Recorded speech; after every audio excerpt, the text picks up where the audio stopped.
Baiklah, Assalamualaikum warahmatullahi wabarakatuh. Saya Sri Wahyuningsi dengan nomor NIM 4 digit terakhir 4216. Saya di sini akan menjelaskan bagaimana langkah-langkah menggunakan fungsi dari rumus pada Excel. Untuk mempersingkat waktu, saya sudah menyiapkan beberapa format tabel berbeda di sheet-sheet yang berbeda. Di sini ada 5 sheet sesuai dengan ada 5 fungsi yang akan saya jelaskan. Yang pertama, di sini ada latihan fungsi SUMIF. Jadi SUMIF itu digunakan untuk melakukan penjumlahan data dengan kriteria tertentu. Rumus dari fungsi SUMIF itu ada rank, kemudian kriteria, dan SUMRank. Di sini ada laporan penjualan mingguan kios pustaka. Di sini tabel jumlah, sel jumlah terjual dan jumlah harganya itu masih kosong, jadi kita isi seperti biasa.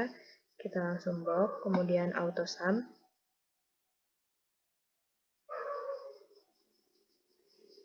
Dan kita copy.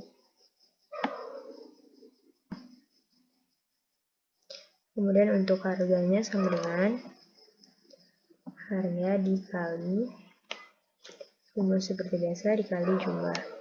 Kemudian kita enter dan kita copy.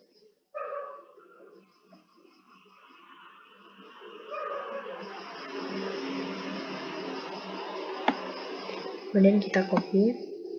Nah, di sini ditanya untuk jumlah koran yang terjual serta jumlah majalah yang terjual. Ditanya jumlah dan harganya. Di sini menggunakan kriteria, yaitu kriterianya koran dan majalah. Jadi kita gunakan fungsi SUMIF sama dengan SUMIF, koma, rank.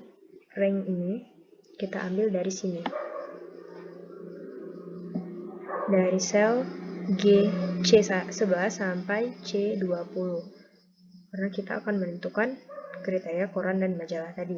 Kemudian kita pisahkan dengan tanda koma. Kriterianya ini di sini koran, berarti koran di sini dikodekan dengan huruf K. Maka kita buat tanda petik K, kemudian tanda petik lagi, koma, SUMRank. SUMRank ini sesuai dengan yang ingin kita cari. Di sini kan ditanya jumlah terjual koran per minggu. Kemudian kita masukkan sel L11 sampai L20, tutup kurung, enter. Maka secara otomatis hasilnya akan keluar, yaitu 725 untuk minggu tersebut penjualan korannya. Kemudian sama juga untuk jumlah majalah, kita ketikkan lagi SUMIF rank dari sini, kemudian koma, M, karena di sini majalah kodenya M, kemudian untuk SUMRank di sini sama seperti tadi, kemudian kita tutup kurung dan enter. Maka hasilnya akan keluar. Untuk harga kita menggunakan rumus yang sama dengan yang tadi, hanya saja SUMRank-nya yang berbeda. Pertama kita masukkan dulu SUMRank-nya, kemudian koma, K, koma, SUMRank. SUMRank yang di sini karena kita mencari jumlah harga, maka kita akan menggunakan sel yang di sini, yaitu sel M11 sampai M20, kemudian tutup kurung, enter. Untuk jumlah harga pada majalah sama, hanya saja kita ganti kodenya, kriterianya dengan kode M.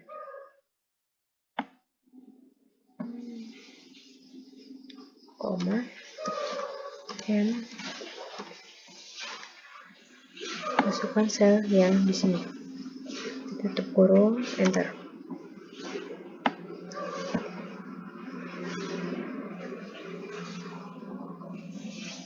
Jadi rumus fungsi SUMIF ini bisa memudahkan kita untuk mencari jumlah-jumlah dengan kriteria tertentu seperti jumlah koran atau majalah yang terjual pada atau jumlah suatu produk yang dijual pada toko-toko tertentu itu dengan mudah, dan tentunya jawabannya akurat karena ini sudah tersistem.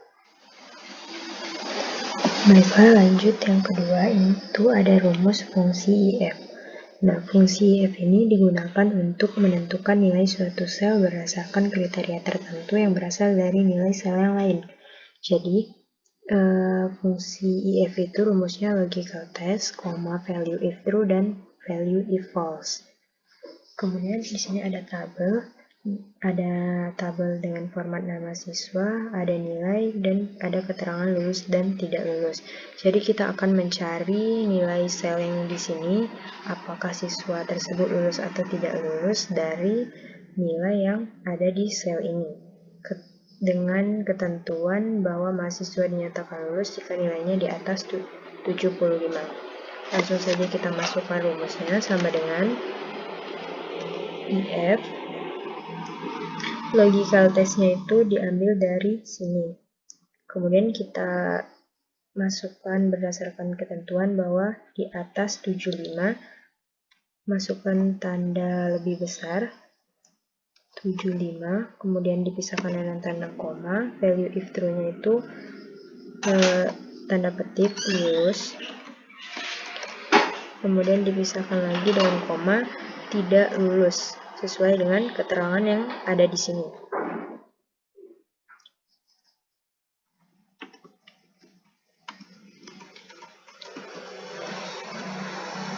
Kemudian kita tutup kurung dan enter. Maka secara otomatis akan muncul tidak lulus. Ini 65 kan ada di bawah 75, maka mahasiswa tersebut akan otomatis tidak lulus. Lalu setelah dimasukkan rumus tersebut, kita tinggal copy untuk ke bawahnya. Maka secara otomatis akan di sini bisa dilihat bahwa nilai 88 itu lulus karena di atas 75. Jadi hal ini bisa memudahkan kita untuk melakukan sesuatu, untuk mencari nilai-nilai dari sel-sel seperti ini yang ditentukan dari sel-sel sebelumnya. Baiklah, untuk fungsi yang ketiga di sini ada fungsi HLOOKUP, yaitu sesuai dengan namanya H di sini berarti horizontal. Jadi fungsi ini digunakan untuk mencari data dalam tabel tertentu dalam posisi horizontal atau mendatar seperti ini. Jadi rumusnya itu HLOOKUP value, ada table array, row index number, kemudian ada range lookup. Jadi langsung saja kita praktekkan. Kita akan mengisi sel-sel yang kosong di sini berdasarkan data minuman yang ada di sini. Jadi sama dengan lookup. Lookup value-nya itu berasal dari sini. Kemudian kita pisahkan dengan tanda koma, table array. Table array-nya itu kita blok dari I10 sampai M12. Kita beri tanda, kita klik F4 agar ada dolar seperti ini. Ini memudahkan untuk agar kita klik dolar, kita klik F4 sehingga muncul dolar, tanda dolar seperti ini. Ini digunakan agar fungsinya itu nanti lebih mudah untuk di copy, agar fungsinya itu terbaca ketika di copy. Kemudian kita pisahkan dengan tanda koma. Row index number-nya ini di sini kan kita ingin mencari rasa minuman. Di sini nama minuman atau rasa minumannya itu ada di baris kedua. Jadi kita klik 2 karena ada di baris kedua. Baris pertama, baris kedua, baris ketiga, kemudian koma. Range lookup-nya itu true atau false. Kita pilih false. Kemudian tutup kurung, enter. Kan langsung keluar R1. Di sini sama dengan di sini R1 itu cappuccino. Kemudian kita copy. Nah, semuanya akan otomatis keluar. Sama juga untuk harga kita masukkan sama dengan HLOOKUP. Lookup value-nya tetap di sini, base 10, kemudian koma. Table array-nya masih tetap sama, I10 sampai M12. Masih kita klik tombol F4 agar muncul tanda dolar, kemudian kita pisahkan dengan tanda koma. Row index number-nya itu untuk harga ada di baris ketiga. Kemudian koma lagi, kita klik. Sebenarnya false ini bisa diganti dengan huruf 0. Dan true itu bisa diganti dengan 1. Kita coba. Nah, maka akan langsung keluar harganya 10.000. Kemudian kita tinggal copy rumusnya.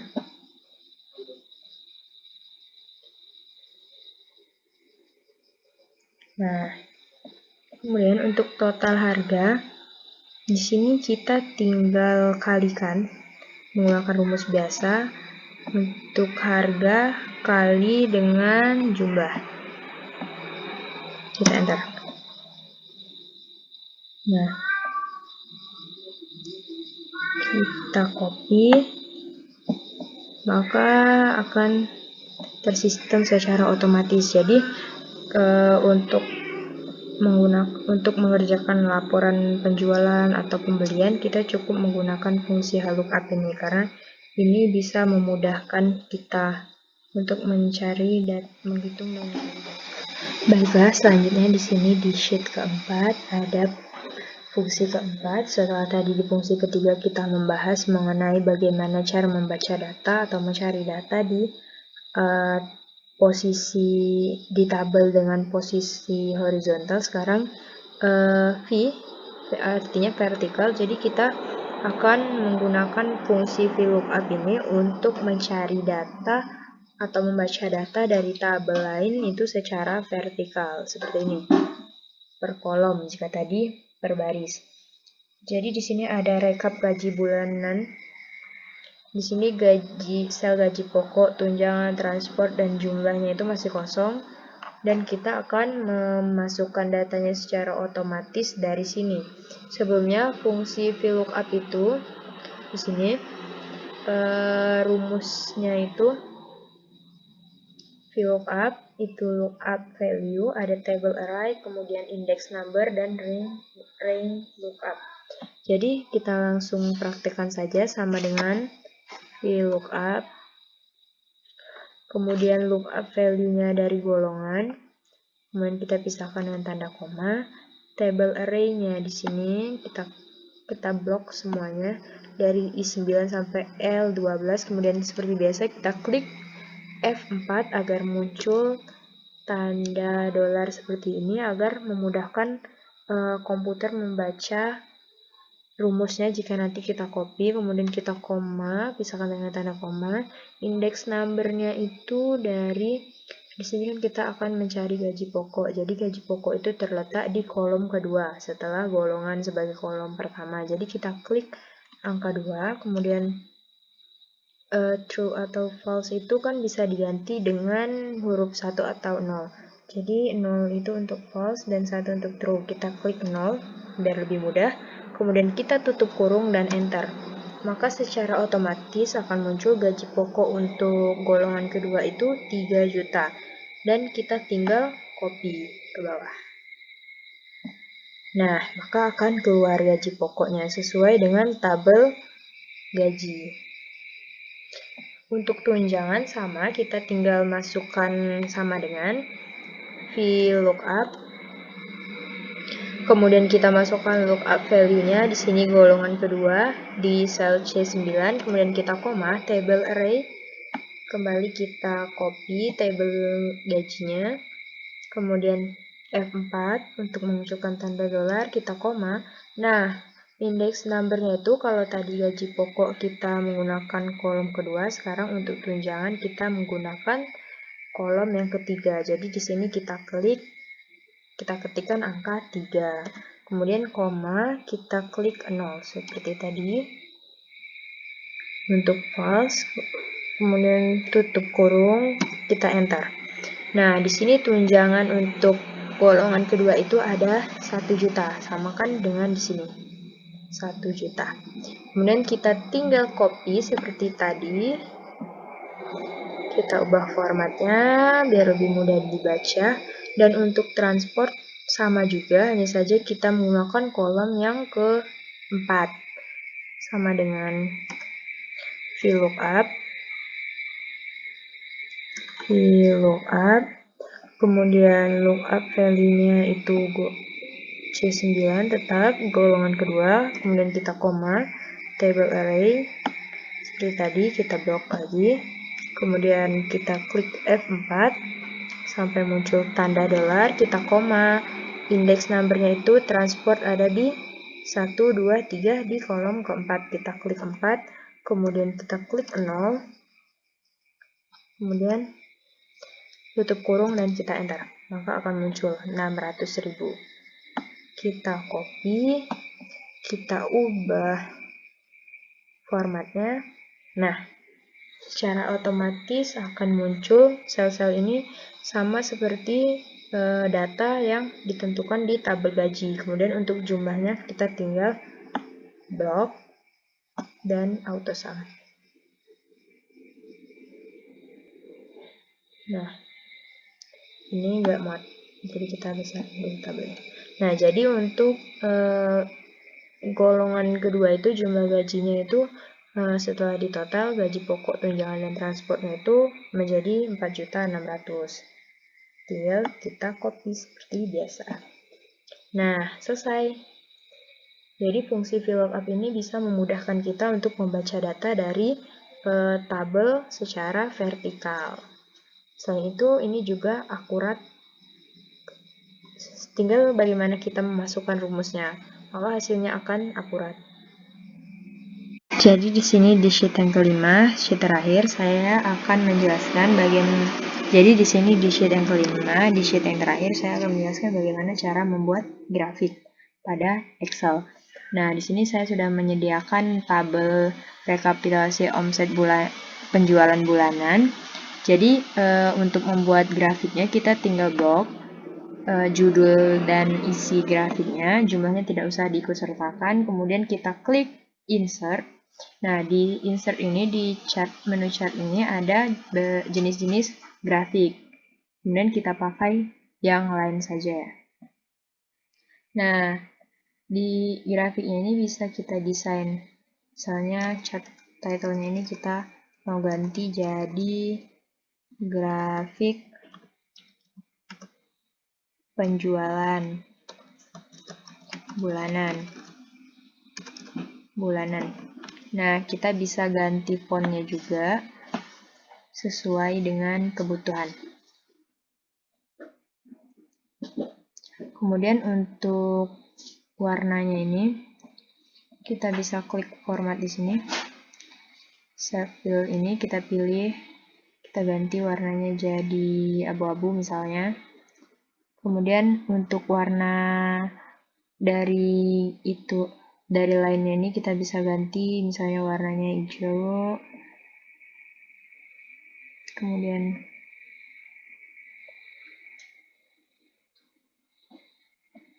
yang ini kita ganti warnanya jadi hijau agak muda. Yang ini kita ganti, nah seperti ini. Kemudian untuk legendnya ini bisa diganti juga, kita klik kanan format legend, misalnya kita ingin di atas biar lebih mudah. Nah, bisa juga ini agak kurang kelihatan ya, jadi kita ganti lagi garisnya, formatnya.